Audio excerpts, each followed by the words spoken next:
ओम परमात्मा सुखमणि आश्रम से बिरल। आज मैं आप सभी को ध्यान साधना में एकांत का महत्व क्या है उसके बारे में समझाऊंगी। आध्यात्मिक मार्ग में एकांत का बड़ा महत्व है। आध्यात्मिक मार्ग में एकांत में साधना करने से वो साधना जल्दी ही परिपक्व हो जाती है।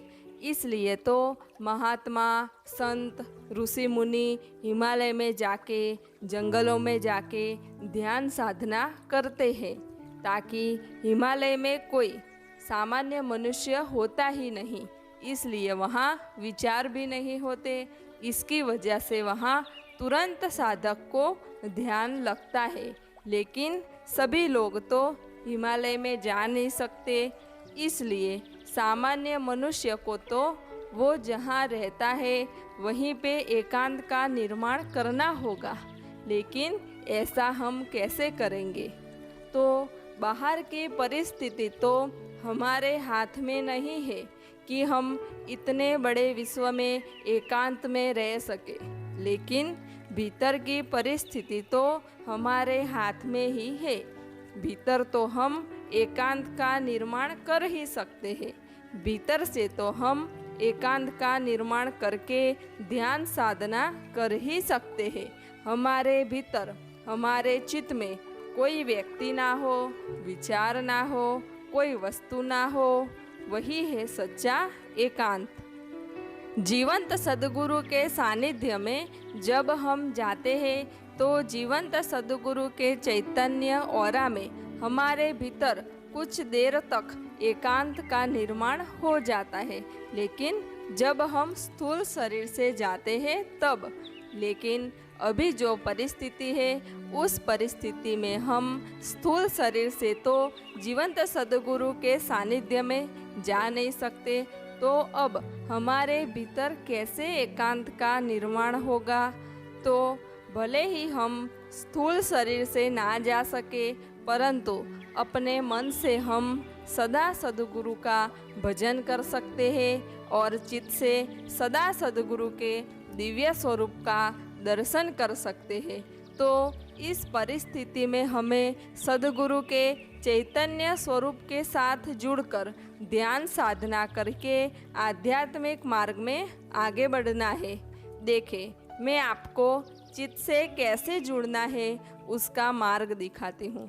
आपको जब भी समय मिले आप पहले शांत चित्त होकर बैठ जाए, फिर अपनी आंखें बंद कर ले और फिर सद्गुरु के चैतन्य स्वरूप का आप स्मरण करें और फिर आप अनुभूति करें कि मैं सद्गुरु भगवान के सामने बैठ के ही सद्गुरु के नयन कमल में विराजमान दिव्य स्वरूप के दर्शन कर रहा हूँ। ऐसा हृदय से अनुभव करें और फिर 3 बार बोले, मैं सद्गुरु के सूक्ष्म शरीर के साथ जुड़ गया हूँ। मैं सद्गुरु के सूक्ष्म शरीर के साथ जुड़ गया हूँ। मैं सद्गुरु के सूक्ष्म शरीर के साथ जुड़ गया हूँ। ऐसा 3 बार बोल के आप शांत चित्त होकर आंखें बंद करके बैठे रहे। आप देखेंगे आपको तुरंत ही सद्गुरु भगवान की उपस्थिति अनुभव होगी और आपके भीतर दिव्य एकांत का निर्माण हो जाएगा। धीरे धीरे आप ध्यान में भी चले जाएंगे और सद्गुरु के दिव्य स्वरूप से जुड़ के दिव्य आनंद को प्राप्त करेंगे। ये साधना, ये अनुभूति आप ब्रह्म मुहूर्त में करें तो ज़्यादा अच्छा होगा। आध्यात्मिक मार्ग में आगे बढ़ने का ये सुवर्ण समय है। पहले क्या था कि आपको स्थूल शरीर का सानिध्य मिल जाता था तो आप चैतन्य शरीर के बारे में कभी सोचते ही नहीं थे। ध्यान साधना करके सद्गुरु के चैतन्य स्वरूप की अनुभूति करने का आप विचार भी नहीं करते थे, क्योंकि जब चाहे तब आप सद्गुरु के स्थूल शरीर के सानिध्य में जा सकते थे। लेकिन अब हम स्थूल शरीर के सानिध्य में तो नहीं जा सकते, तो हम सद्गुरु के चैतन्य से जुड़ के आध्यात्मिक मार्ग में आगे बढ़ सकते हैं।